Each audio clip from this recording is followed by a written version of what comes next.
বর্ষায় এতগুলো ছেলে ডুবে মরছে, আপনার বয়ফ্রেন্ড নাই কেন? ধরতে পারছেন? হ্যাঁ ধরতে পারছি, কিন্তু আমি এমন ভাব করবো বুঝি নাই। হ্যাঁ কি বললেন? আপনার বয়ফ্রেন্ড নাই কেন? আপনার কি কি অযোগ্যতা আছে?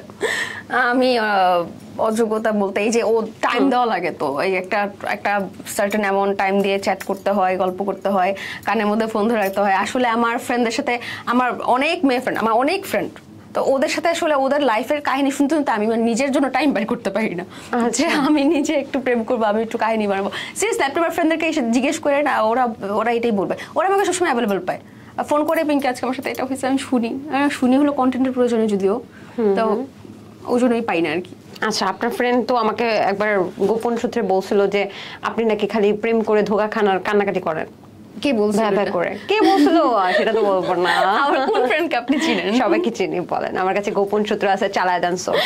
আচ্ছা, আমি আপনাকে বললাম না আমি ইমোশনাল মানুষ, তো কান্নাকাটি করাটা মানে আপনার ভাগ্যে সবসময় ছ্যাঁচড়া ছেলেরা জোটে না। ছ্যাঁচড়া হবে কেন? মানে যার সাথে আপনার ব্রেকআপ হয়ে যাবে সেই ছ্যাঁচড়া হয়ে যাবে, এটা তো না। প্রাক্তনকে কি অনেক ব্যাপারটা তো এরকম সম্মান করেন?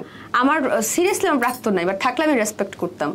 আমি অ্যাটলিস্ট ওর ব্যাপারে, পার্সোনাল ব্যাপারে ক্যামেরার সামনে কথা বলতাম না।